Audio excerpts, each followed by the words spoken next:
చంద్రబాబు నాయుడు గారు విదేశాల్లో ఉండి కూడా జగన్మోహన్ రెడ్డి సైకో తత్వంతో రాజముద్ర ఉన్నటువంటి పాస పుస్తకాలను తీసి పక్కన పడేసి అతను సైకో బొమ్మ వేసుకొని ఎవరో సంపాదించినటువంటి ఎవరికో పితృదార్జ్యం వచ్చినటువంటి భూముల మీద ఆ బొమ్మలు వేసుకొని ఇస్తే ఇది సరైంది కాదని రాష్ట్ర ప్రజలందరూ కూడా నిరసన వ్యక్తం చేసి ఆవేదన వ్యక్తం చేస్తే వాటి మీద పాస పుస్తకాల మీద వాళ్ళ సొంత భూములు ఉన్నటువంటి పాస పుస్తకాల మీద రాజముద్రతోటి అవి వేసేటువంటి పరిస్థితి సమీక్ష చేసినటువంటి పరిస్థితి ఉంది.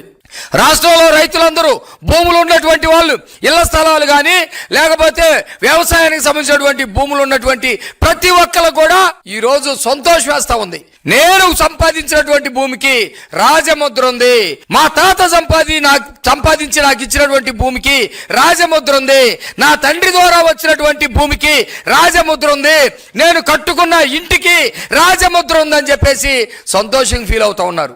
అది విదేశాల్లో ఉండి కూడా చంద్రబాబు నాయుడు గారు సమీక్ష చేసి ఆ విధంగా వచ్చేటట్టు చేశాడు. అదే మీ సైకో ఏం చేశాడు?